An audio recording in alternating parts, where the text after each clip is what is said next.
Sabe aquela sensação no trabalho de ser só mais uma peça numa máquina gigante? Ou quem sabe de fazer parte de um projeto arquitetônico todo meticuloso, todo planejado? Pois é, a forma como a gente percebe o nosso trabalho não é por acaso, não.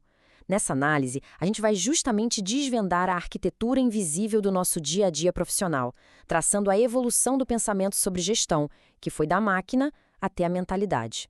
E tudo começa com essa pergunta aí, que nasceu sabe onde? No meio do barulho e da fumaça. Pensa só, a Revolução Industrial foi uma explosão de produtividade, claro, mas também de um caos que ninguém sabia como controlar.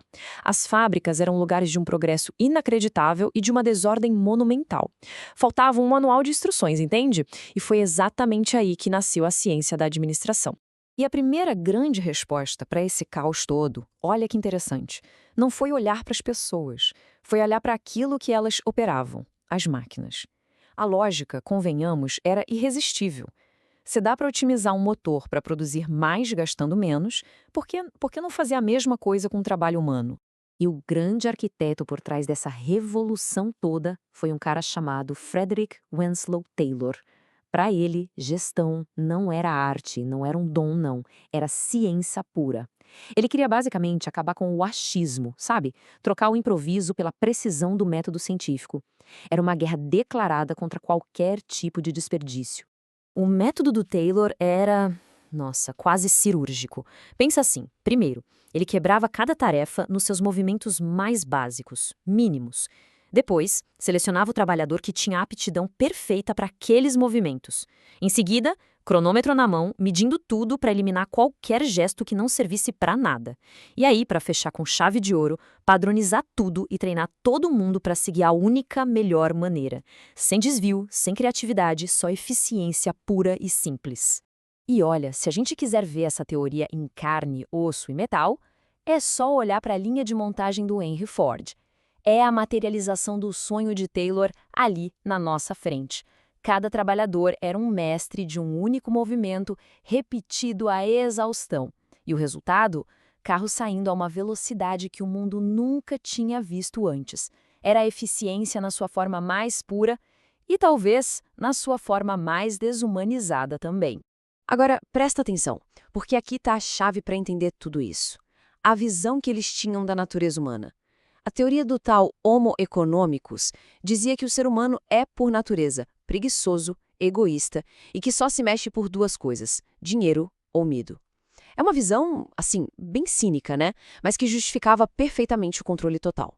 E vamos ser sinceros, ecos dessa ideia de que a única motivação de verdade é o bônus no fim do mês, isso sobrevive em muita empresa até hoje. Ok, otimizar a tarefa individual já foi um salto gigantesco, mas a próxima pergunta era inevitável, né? Por que parar na tarefa? E se fosse possível aplicar essa mesma lógica de engenharia para desenhar a organização inteira, desde o chão de fábrica até a sala do presidente? E é aqui que entra em cena outro gigante, Henri Fayol. A gente pode pensar assim: se o Taylor era o engenheiro olhando lá para a base da pirâmide, o Fayol era o arquiteto olhando para o topo. Para ele, a eficiência não vinha só de otimizar o trabalho, não. Vinha de desenhar a estrutura perfeita, um projeto gigantesco onde cada departamento, cada gerente, tinha o seu lugar e a sua função exata. O que o Fayol fez foi basicamente mapear o DNA de uma empresa. Ele dividiu tudo nessas 6 funções vitais que estão aí na tabela. Mas a grande sacada dele, o pulo do gato, foi identificar a função administrativa, essa última da lista, como o cérebro da operação. Era como se fosse a força invisível que integra e comanda todo o resto, garantindo que a grande máquina da organização funcione, sabe, em perfeita harmonia. Depois do Fayol, outros pensadores vieram e refinaram as ideias dele nesse ciclo que é, ao mesmo tempo, elegante e superpoderoso. E vale a pena prestar muita atenção aqui, porque esse ciclo de 4 etapas, planejar, organizar, dirigir e controlar, é até hoje a espinha dorsal de quase toda a gestão no mundo. É um modelo com mais de 100 anos, mas que ainda define o dia a dia de milhões de gerentes por aí. E a ferramenta para a gente conseguir visualizar esse projeto todo, qual é? O famoso organograma. Mas ele é muito mais do que um monte de caixinhas e linhas, viu? Ele é, na verdade, o mapa do poder. Mostra direitinho a hierarquia, quem manda em quem, e a especialização, quem faz o quê. É a imagem gráfica da ordem e do controle. Só que tinha uma falha. uma falha crítica nesses modelos, tanto no de máquina quanto no de projeto. Eles esqueceram do elemento mais imprevisível e, ao mesmo tempo, o mais importante de todos: as pessoas. E, nossa, isso ia mudar tudo. E esse slide aqui mostra bem essa revolução no pensamento. De um lado, a gente tem a teoria X, que é a visão antiga, né? Aquela de que o ser humano é preguiçoso e precisa ser vigiado e controlado o tempo todo. Do outro lado, a teoria Y, que é uma visão, nossa, radicalmente diferente. Ela diz que as pessoas podem ser apaixonadas, criativas, responsáveis, desde que a gestão crie as condições certas para isso acontecer. De repente, a responsabilidade do gerente não era mais controlar, era libertar o potencial humano. Bom, essa nova visão sobre as pessoas joga a gente direto no mundo da gestão moderna.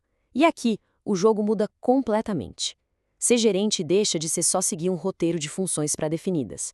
Passa a ser sobre dominar um conjunto de competências que é super complexo e dinâmico. Aí vem um cara chamado Henry Mintzberg e vira o jogo. Ele disse que os melhores gerentes não são os que só fazem coisas, mas aqueles que pensam de maneiras diferentes. Dá uma olhada nesse modelo. O gerente moderno precisa navegar entre analisar dados e colaborar com a equipe, entre a reflexão estratégica e a ação no mundo real. A gestão virou, de fato, uma arte de equilibrar múltiplas mentalidades. Então, qual a palavra-chave hoje em dia? Competência. E essa definição aqui no slide é sensacional, porque competência não é só sobre o que se sabe ou o que se sabe fazer. É sobre a capacidade de mobilizar tudo isso, sabe, de forma inteligente e responsável para gerar valor de verdade. É, no fim das contas, transformar potencial em resultado. E esse diagrama mostra isso de um jeito perfeito. A competência é a ponte. Pensa comigo. De um lado da margem, a gente tem os atributos de uma pessoa, o conhecimento, as habilidades, as atitudes dela. Do outro lado, a gente tem a organização, que precisa de resultados. A competência é exatamente o que conecta esses dois lados. É o que transforma o que a pessoa é em valor para a empresa. Então, o foco da gestão moderna é exatamente este: desenvolver pessoas que sejam excelentes construtoras de pontes.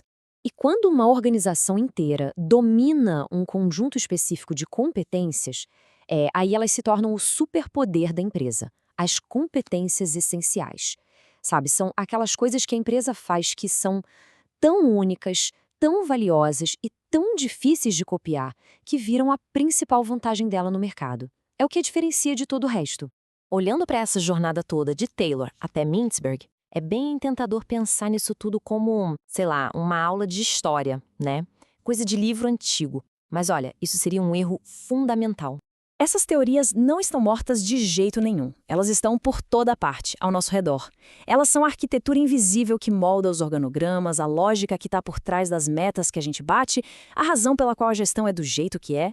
Pensa nelas como o sistema operacional que está rodando silenciosamente por trás do nosso mundo profissional. Então, a pergunta final que fica é essa: quando se olha para o próprio local de trabalho, qual dessas teorias está em ação? A organização ainda opera como uma máquina do Taylor? Ou como um grande projeto do Fayol? Ou será que já abraçou a complexidade da gestão por competências? A resposta para essa pergunta diz muito, mas muito mesmo, sobre o presente e o futuro do trabalho.